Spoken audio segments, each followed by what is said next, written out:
There is no generally acceptable definition of the term administration. This is due to its diverse usage.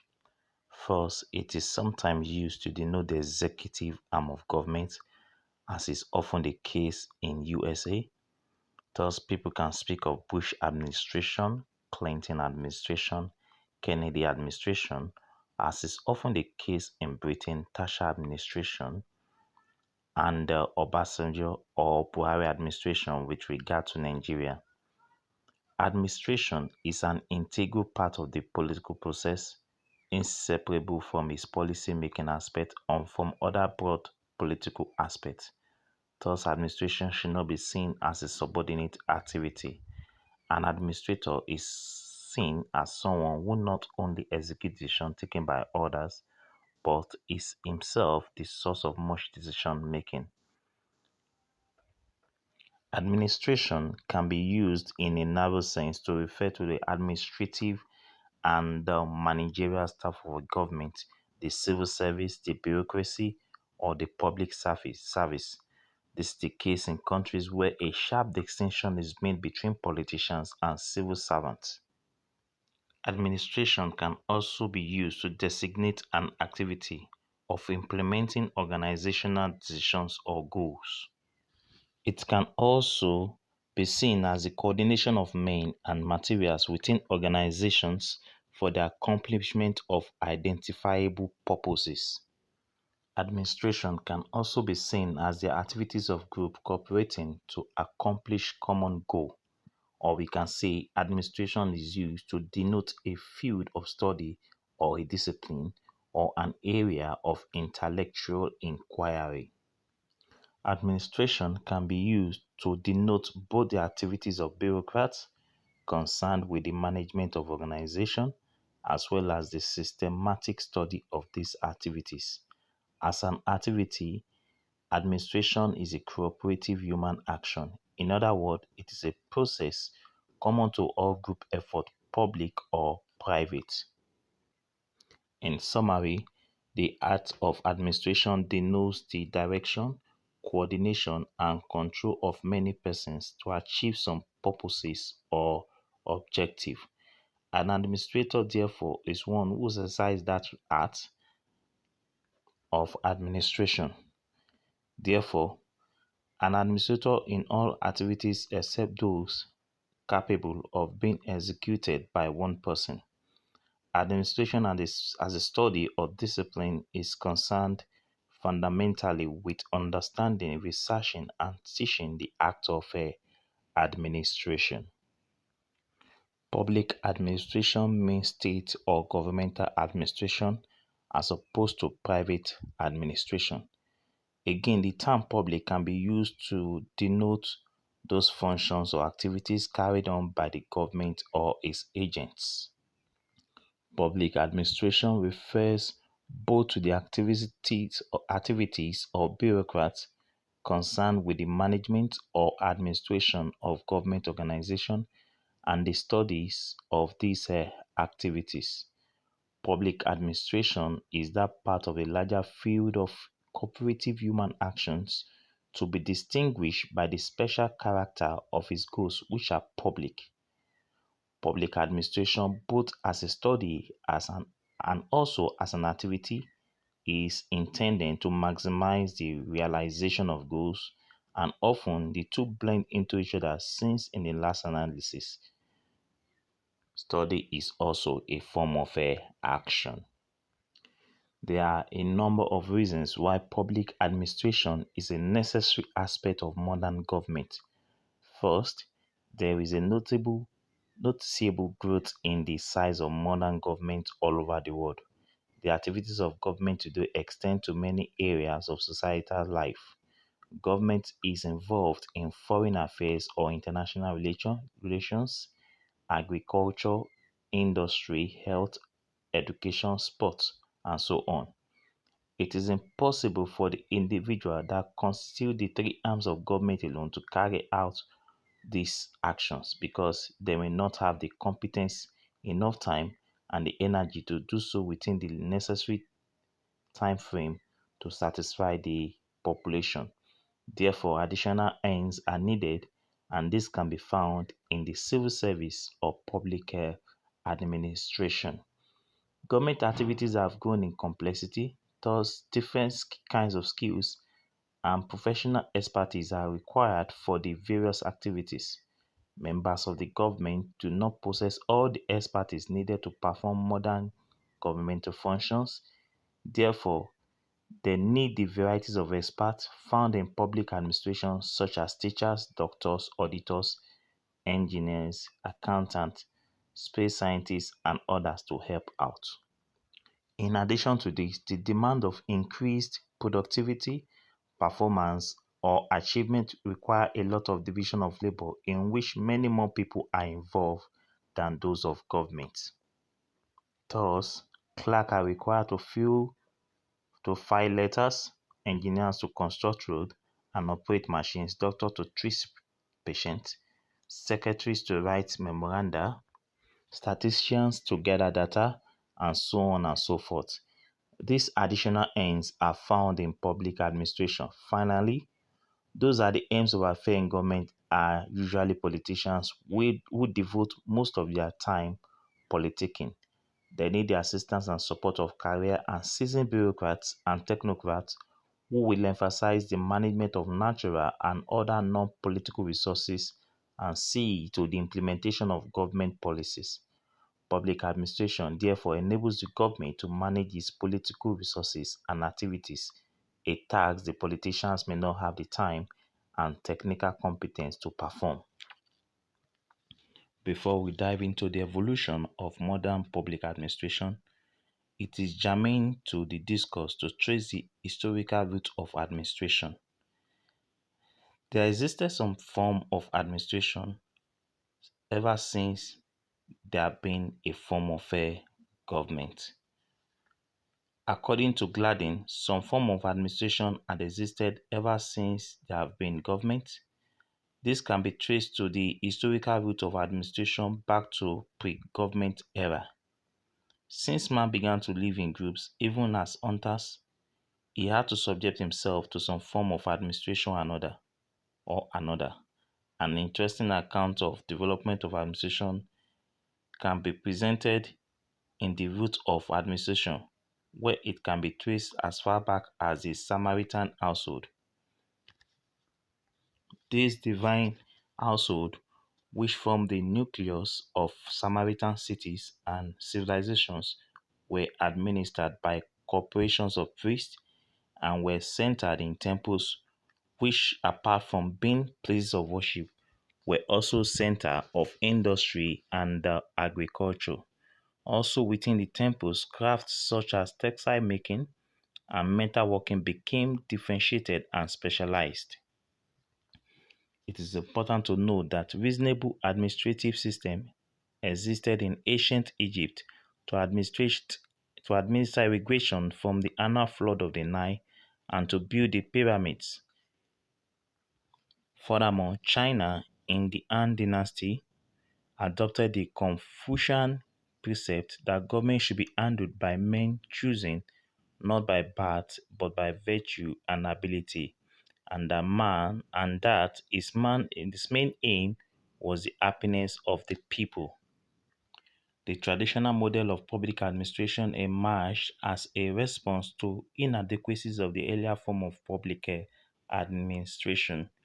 Comparing the earlier form of government with traditional model of administration, it says that pre-modern bureaucracy were personal, traditional, diffuse, ascriptive, and particularistic, where modern bureaucracies exemplified were to become impersonal, rational, specific, achievement-oriented, and universalistic.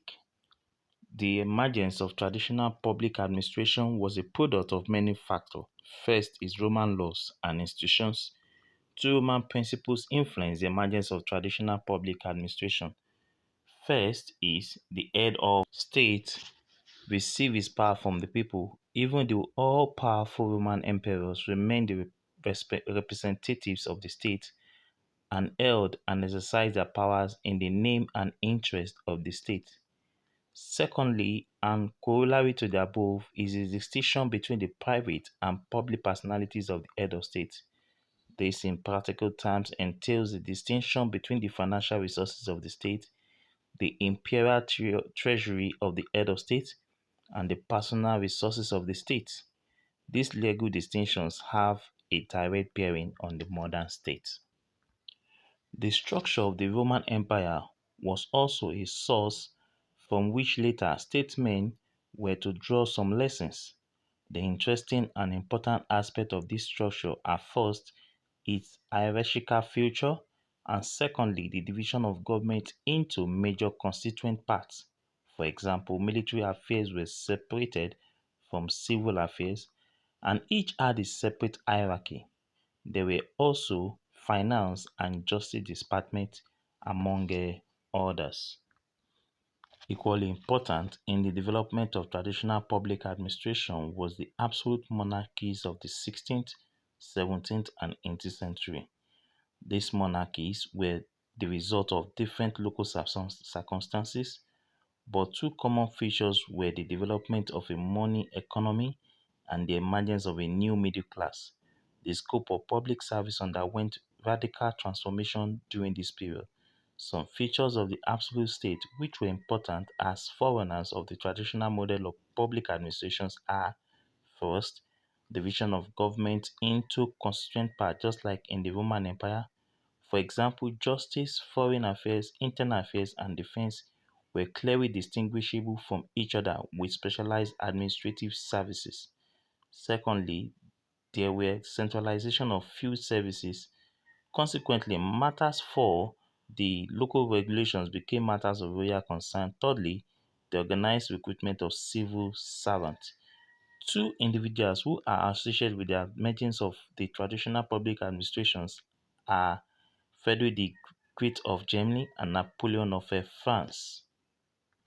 Frederick the Great and Napoleon established highly centralized and tightly controlled bureaucracies purposely for building strong nation states out of either competing principalities of loosely knit kingdom.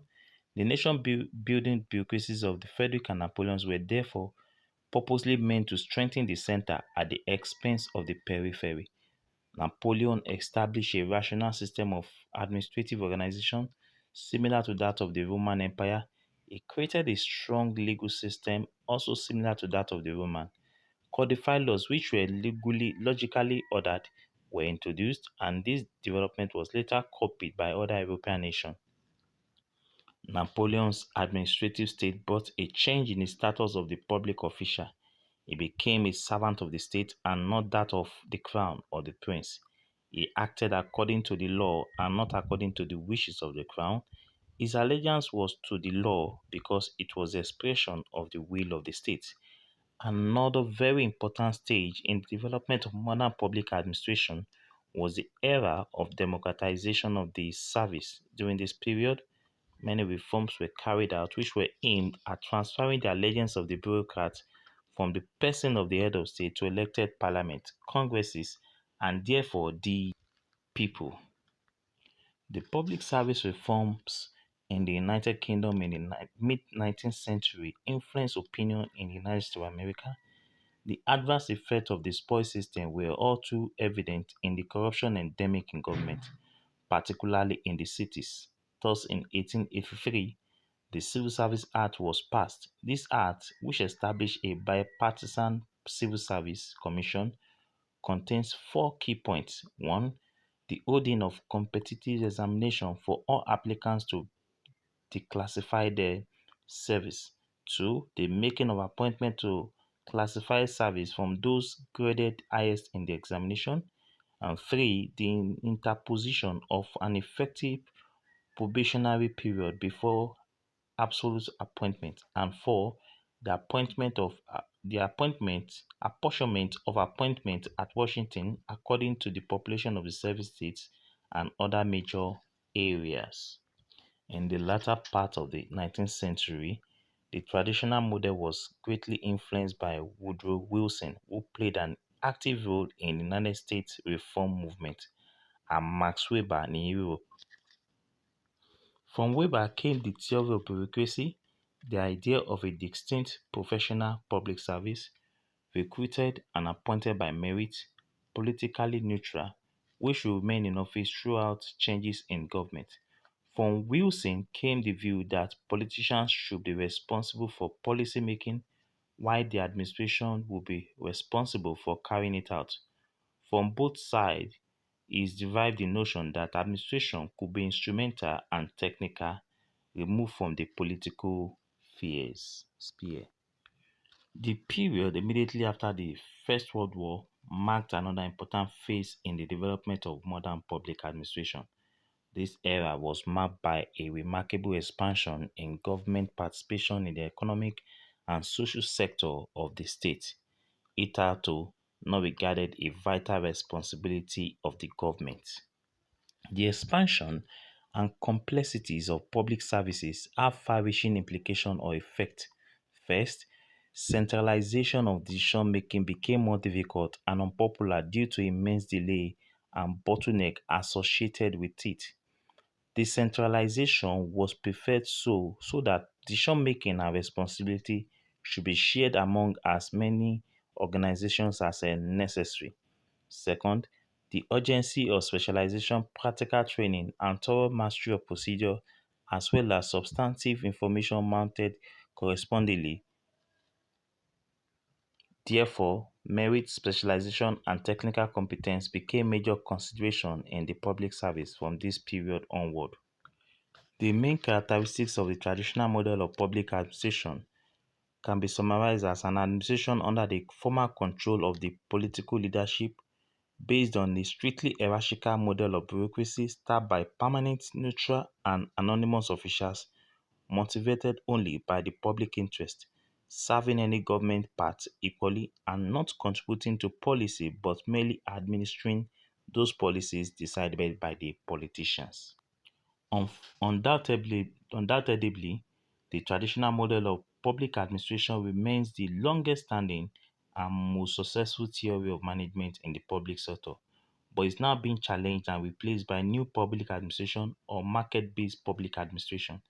The traditional model of public administration has been criticized for being too rigid or bureaucratic, based on process instead of outcome, and on certain procedures to follow instead of focusing on results. Since the mid 80s, a new model of public sector management has emerged in most advanced countries that pose a direct challenge to several principles of the traditional model of public administration. The rigid, hierarchical, bureaucratic form of public administration, which has predominated most of the 20th century, is changing to a flexible, market-based form of public administration. The new model goes by several names, including managerialism, new public management, market-based public administration, the post-bureaucratic paradigm, or entrepreneurial government. The model is an attempt to implement the three E of economy, efficiency, and effectiveness in the public sector of most advanced countries. The new public management has the following central doctrines: a focus on management, not policy, and on performance appraisal and efficiency, the segregation of public bureaucracy into agencies which deal with each other on a user pay basis, the use of quasi market and contracting out to foster competition, cost cutting, and a style of management which emphasizes, among other things, output target, limited term contract, monetary incentives, and freedom to manage. The new public management has received some criticisms. Some critics regard it as simply as uncritical adoption of the worst features of the private management and ignoring the fundamental differences of the public sector's environment. Others regard it as somehow against the tradition of the public service